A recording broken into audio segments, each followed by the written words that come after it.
आइए हम लोग एक यूरेनियम के विखंडन से मुक्त ऊर्जा, एक यूरेनियम 92U235 के विखंडन से प्राप्त क्या कर लो, ऊर्जा निकाल लो। यहां से आपके यूरेनियम के एक परमाणु पे ध्यान देना, 92U235 और इस पे बम्बार्डमेंट किसकी हुई, न्यूट्रॉन की बम्बार्डमेंट हुई। तो ये आपका टूट गया बेरियम में, परमाणु क्रमांक 56 बेरियम का कितना 144 प्लस टूट रहा है 36 KR, टूट रहा है ये किसमें 89 में टूट रहा है, क्रिप्टन 89 प्लस यहाँ से आपका क्या निकल गया, 3 न्यूट्रॉन निकल गया प्लस ये आपकी एनर्जी निकल गई। और इसी एनर्जी को आपको क्या करना है,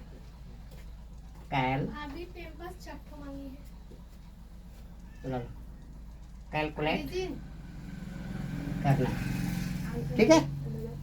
तो 92U235 का द्रव्यमान, यहाँ पे देखो 92U235 का जो द्रव्यमान आता है, यह आता है 235.00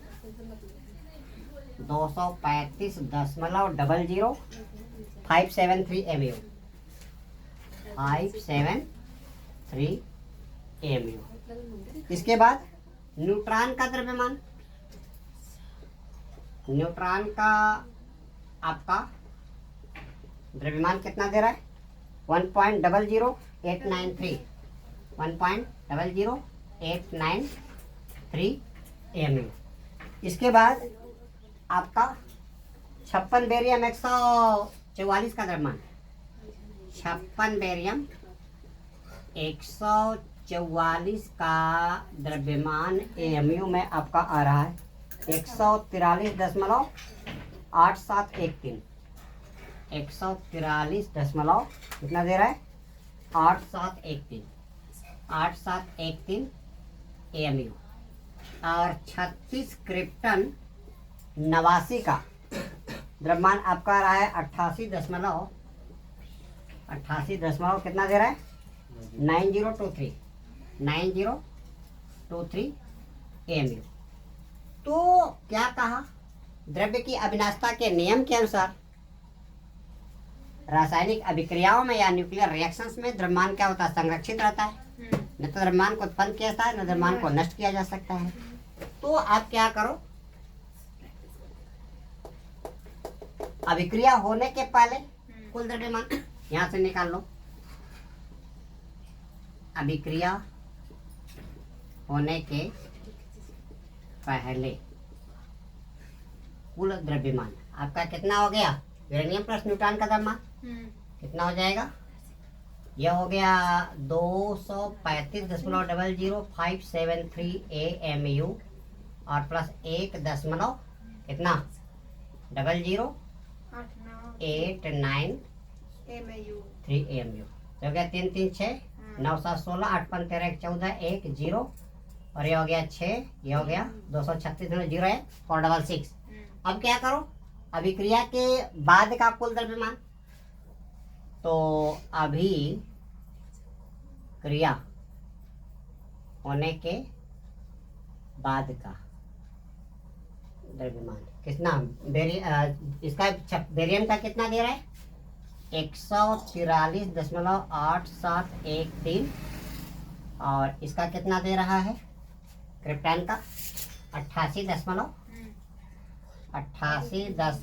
कितना 9023 प्लस कितना 3 गुणे आप कितना करा दो 3 न्यूट्रॉन बन रहा है ना, तो ये आपका हो गया 3 गुणे 1.00893 कितना हो गया, ये 3 3 के 9 3 9 27 3 8 24 2 26 2 0 3 1 3 3 3 के 9 3 9 27 3 8 24 2 26 2 आ गया 0 3 1 3 इतना आ गया AMU।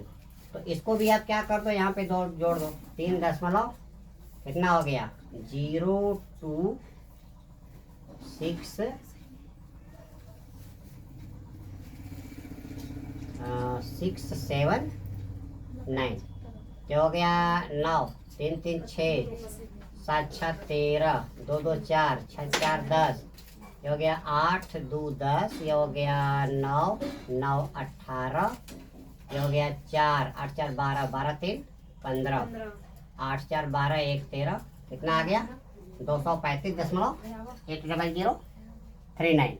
अब क्या कर दो, यहाँ पे एक यूरेनियम के परमाणु के विखंडन में द्रव्यमान क्या निकाल दें, क्षति निकाल दें। यहाँ से आपका निकल जाएगा एक यूरेनियम के नाभिक के परिणाम स्वरूप क्या निकाल दो, द्रव्यमान क्षति कितना आया है 236.01466 और इसमें से कितना घट जाएगा 235.800 कितना 800 कितना हो गया 3 9। तो इसको घटा दो, 16 में से 9 गया 7, 5 में से 3 गया 2, यहाँ पे आ गया 4 आ गया 1, यहाँ से आ गया 2, तो 0.21427 है ना, क्या आ गया AMU। और एक AMU से प्राप्त ऊर्जा कितनी होती है 931 बिना इलेक्ट्रॉन वोल्ट। तो यहाँ से आपका निकल जाएगा एक यूरेनियम परमाणु के विखंडन के परिणाम स्वरूप एक यूरेनियम के परमाणु के विखंडन के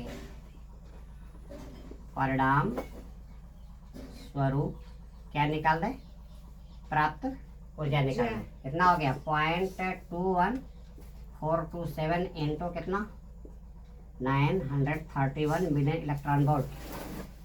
तो 0.21427 931 कितना हो गया 1 7 7 1 दूना 2 1 चौके 4 1 दूना 2 3 7 21 3 दूना के 6 2 8 3 चौके 12 3 एकम 3 1 4 3 दूना के 6 ये हो गया 9 7 63 9 दूना 18 6 24 9 चौके 36 2 38 और ये हो गया 9 एकम 9 3 12 9 दूना के 18 ये कितना हो गया 19 7 यहाँ पे हो गया 3 8 4 12 3 15 5 2 7 1 8 ये हो गया 8 4 12 2 14 कितना हो गया ये हो गया 6 2 8 और ये हो गया तो 5 अंक में 1 2 3 4 5 यानी लगभग 198.5 मिलियन इलेक्ट्रॉन वोल्ट एनर्जी एक यूरेनियम के परमाणु के विखंडन से प्राप्त होती है। लगभग एब्सोल्युटली कितना 200 million electron volt energy is raised bye disintegration of one nucleus of uranium. ठीक है, अगर आप सपोज कर लो आप 92 ग्राम 235 ग्राम आप यूरेनियम ले लो, केवल 235 ग्राम। ठीक है, यूरेनियम का 235 ग्राम बराबर 1 मोल आप क्या हो जाएगा यूरेनियम, और 235 ग्राम यूरेनियम में यूरेनियम के परमाणुओं की संख्या कितनी हो जाएगी, अवागाद्रो के संख्या के बराबर हो जाएगी। परमाणुओं की संख्या कितना 6.023 इंटू 10⁻23। अब इससे कितने एनर्जी रिलीज होगी, यहाँ से आप किससे मल्टीप्लाई कर दो 200 मिलियन इलेक्ट्रॉन वोल्ट। तो ये आपका कितना हो गया 2 तिहाई के 6 2 दूनी के 4 0 2 छक्का 12 और क्या हो गया यहाँ पे 00 और गुणते कितना हो गया 10 के घाते 23, 3 अंक पे दशमलव लगा दो 1 2 3। तो ये आपका आ गया 1204.6 गुणे 10 के घाते 3। ठीक है, इतना क्या, इतना मिलियन इलेक्ट्रॉन वोल्ट एनर्जी आ गई।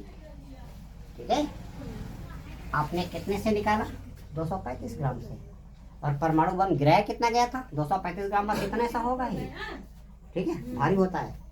और 1.5 कुंटल का बम गिराया गया था। अब 1.5 कुंटल से आप एनर्जी निकाल सकते हो, इतनी ह्यूज अमाउंट ऑफ एनर्जी यदि एक साथ रिलीज हो जाए। यहाँ पे क्या होता है, एक यूरेनियम का परमाणु विखंडित हुआ, एक न्यूट्रॉन की बम्बार्डमेंट हुई तो 3 न्यूट्रॉन पैदा करेगा। वो 3 न्यूट्रॉन क्या करेंगे, 3 अलग यूरेनियम के परमाणु से, और हर यूरेनियम के परमाणु से 3-3 न्यूट्रॉन निकलेंगे जो आगे चल करके, और ये प्रक्रिया तब तक होती रहेगी जब तक यूरेनियम के नाभिकों का पूरी तरह से डिसइंटीग्रेशन नहीं हो जाता। तो इस प्रक्रिया में क्या होती है, एक साथ इतनी ज्यादा ऊर्जा निकलती है कि उस जगह पे रहने वाले लोगों के हड्डी गुड्डी तक नहीं बचती। धरती में क्या होता है, 2-2 किलोमीटर गहरे गड्ढे हो जाते हैं, धरती फट जाती है। जो भी वहां पे आसपास रहेगा तुरंत मर जाएगा। इसका डिजास्टर्स इफेक्ट क्या आता है, इतनी ह्यूज अमाउंट में रेडिएशन पैदा होती है कि रेडिएशन जो अगर 200-400 किलोमीटर की दूरी पर भी है, उसके अटैक से बाहर है, वह रेडिएशन वातावरण में फैलेगा। और रेडिएशन इतनी हाईली एनर्जाइज्ड होता है, उससे टेम्परेचर इतना बढ़ेगा कि सारी की सारी चीज़ें क्या हो जाएंगी, पिघल जाएंगे, चट्टानें वगैरह पिघल जाती हैं। और ये रेडिएशन जो जिंदा बच गए, जो 200-500 किलोमीटर की दूरी पे हैं, जा करके उनके जीन्स में क्या कर देता है, परिवर्तन कर देता है, म्यूटेशन काज कर देता है। यही कारण है कि जापान और हिरोशिमा में आज भी पैदा होने वाले बच्चे क्या हो रहे हैं, उनका जेनेटिक पैटर्न चेंज हो गया है, हैंडीकैप्ड पैदा हो रहा है, विकलांग पैदा हो रहा है, बेअंधा, काना, लंगड़ा, बहरा, गूंगा, इस तरह के पैदा हो रहा है। तो ये आपका जो नाभ के विखंडन की प्रक्रिया है, ये काफी क्या है, खतरनाक प्रक्रिया है। इतनी ह्यूज अमाउंट में एनर्जी निकलेगी। और इसी सिद्धांत पे आपका क्या बनाया गया, एटम बम बनाया गया। इससे भी खतरनाक होता है हाइड्रोजन बम। हाइड्रोजन बम आप लोग को बताना सिखाएंगे, आप लोग को आतंकवादी नहीं बनाएंगे, साइंटिस्ट बनाएंगे, क्योंकि यूट्यूब पे साउंड जा रही है। ठीक है, तो इस वीडियो लिंक में इतना ही। अगले वीडियो लिंक में आपको नाभ के विखंडन की श्रृंखला आपके टॉपिक पे चर्चा की जाएगी। धन्यवाद।